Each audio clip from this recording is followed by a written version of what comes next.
Hello mga kababayan. So guys, ngayon ay mahal na araw, 'di ba? So yung i-share ko na sa tingin ko dahilan ng kung bakit nawala ang ABS-CBN sa mga Lopez, no, ay yung paglabag nila sa ikalawang utos ng Diyos. Kasi ano ba ikalawang utos ng Diyos? Ang sabi, huwag niyong gagamitin ang pangalan ng Diyos sa walang kabuluhan.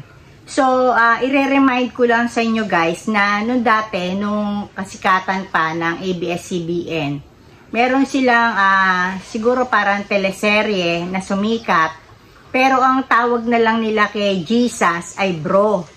So, kumbaga man, si Jesus na Son of God, anak ng Diyos, no, na dapat pagka hindi natin binabanggit yung pangalan ni Jesus sa walang kabuluhan. Lalo na yung sa mga Amerikano, di ba? Yung kunyari, Jesus Christ, oh Jesus, yung mga ganyan, di ba? Pagka nagulat sila, parang ginagawa lang expression yon. Ang masasabi ko lang, no, dito, nung sumikat yung sa ABS-CBN na teleserye na yon, ginagamit na lang nila na bro ang kanilang tawag kay Jesus. Kumbaga man, si Jesus na Diyos na nagkatawang tao, pumunta dito sa lupa para nga tayo tubusin sa ating mga kasalanan, no?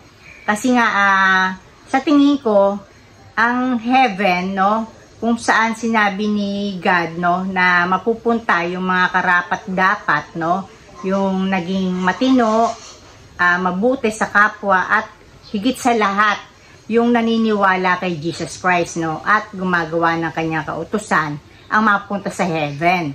So, nagkatawang tao si Jesus para iligtas tayo. So, hindi niya deserve na basta lang matawag na bro. Kasi kailangan may paggalang kay Diyos yan eh. Kaso, itong ABS-CBN, naging casual na lang na parang sinasabi na ilapit mo kay bro. 'Di ba? Bro na lang. Si Jesus, hindi mo siya pwedeng sabihin na bro. As in parang Islang term na parang kabarkada mo lang, kaibigan mo lang na casual. Kasi Diyos siya. Si Jesus, nangangailangan siya ng talagang iba yung paggalang pag ginagamit mo yung pangalan niya. Kasi ang pangalan nga ni Jesus, pag binanggit mo, andyan na siya sa tamang kahulugan, ha.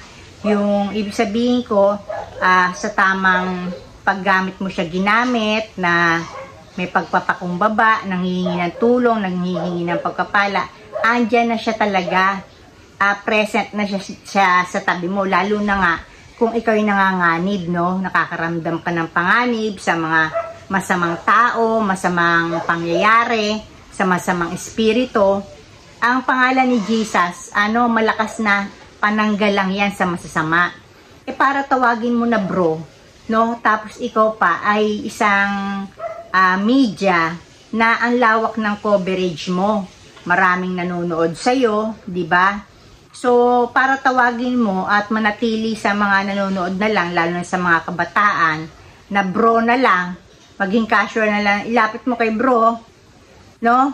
Sa tingin ko, hindi nagustuhan ng Diyos yun. Kasi, isa yun, no? O baka yun talaga yung, pinakaugat. Bakit nawala ang ABS-CBN. Kasi parang kung papalaganapin ka pa na bilang isang malawak na media kung saan ang dami ng reach mo, ang dami nakakapanood sa'yo at maririnig yan na paano mo na lang i-address si Jesus na bro na lang, no?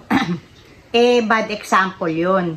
So, kumbaga man, hindi na hinayaan ng Diyos na magpatuloy ka pa.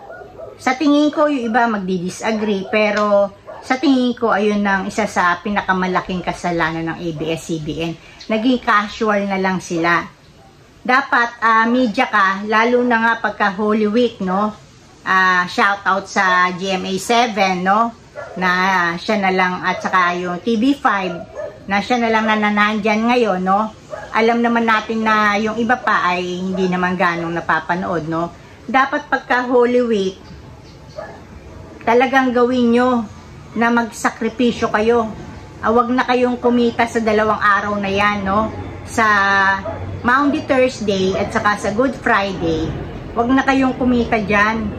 Kasi ang mangyayari dyan, yung sakripisyo nyo na lang na ipalabas ang mga palabas ng Diyos, mga 10 Commandments, yung Ben-Hur, di ba?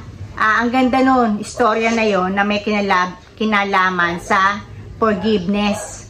So, dapat yung GMA 7 at saka TV5, pagka Holy Week, mag-alay ng 2 araw, Maundy Thursday, Good Friday, para ipalabas ang mga palabas ng Diyos. Nang sa gayon, magkaroon pa rin tayo ng pag-alala sa dahilan kung bakit namatay si Jesus Christ para iligtas tayo, no? I-redeem tayo sa kasalanan. So, ayun, hindi naging magandang impluensya ang ABS-CBN sa mga manunood niya para tawagin na lang na bro si Jesus Christ.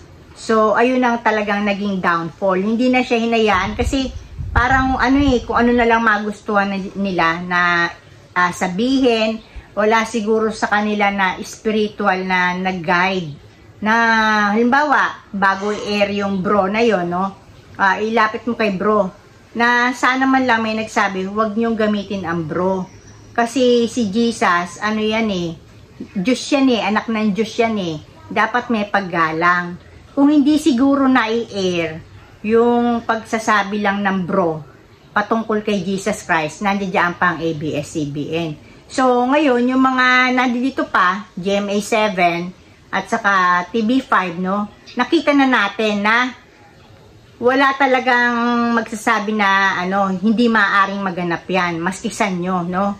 Ang bukas ay hindi pinapangako na ganyan pa rin ang estado nyo. So, habang nandiyan kayo, halimbawa, namamayagpag pa ang GMA 7, TV5, yearly, gawin nyo man lang na sakripisyo na. Yung 2 days, huwag nyo nang pagkakitaan yan. Magpalabas kayo ng tungkol kay Jesus, kay God the Father, tungkol sa mga Bible stories. Para ang mga tao, kahit paano matouch man lang yung kanilang spiritual. Kasi 365 days pwede kayong kumita. I-less nyo lang yung 2 days. Meron pa kayong 363 days para kumita. So, ayun lang masasabi ko guys, no.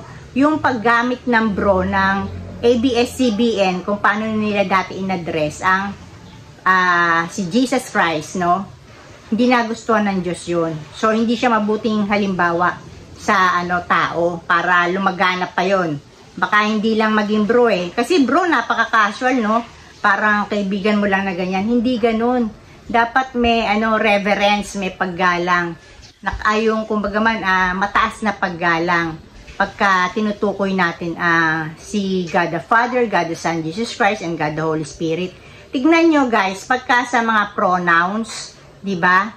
Maski ang English language, may paggalang sa Diyos Kasi pagka yung mga pronouns, di ba?